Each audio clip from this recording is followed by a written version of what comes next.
Now that you've downloaded your free Lucky Patch pendant, let's get started. We're going to hoop a piece of tearaway stabilizer, and I'm going to put my patch twill in place directly in the center of the hoop, and I'm just going to hold it in place with a little bit of painter's tape on either side. You could also use some spray adhesive, or you could use a tacky patch stabilizer, and it'll essentially do the same thing, but this is just a really quick fix. Now once I have it inside of the hoop, I'm going to put it on the machine, and it's going to do a single run stitch outline, and it'll go around one time, and this is just to define the shape of the actual patch so that when we do our next step it will line up perfectly. They are literally made for each other. Now I'll remove this from the machine, and then I'm just going to remove my tape. I'll remove it from the hoop.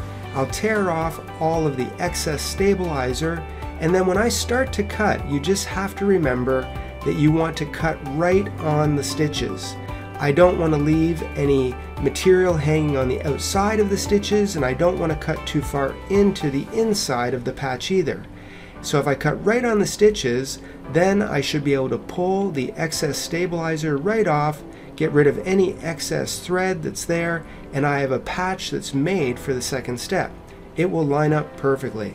Now I'm going to hoop my prep patch, and this is what I'm going to run the actual design on. This works perfectly, and it will give me a nice stable patch when it runs. Now that it's drum tight, I put it on the machine, and it's going to do a running stitch first that shows me where to put the patch. Then I tack it in place. I actually put my mylar down, and then it did a loose fill, which is going to give me almost a metallic appearance to this patch. It's going to embroider all of the stitching, including this simulated marrow stitch border and the little tab on top, which makes it a pendant.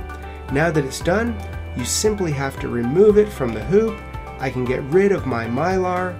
I can then pull away my patch from the pre-patch, and I will have a perfect pendant that is ready to go. If you want to give it a little bit more stiffness, you can add some post-patch onto that, but this is a great project that'll definitely make you the life of the party.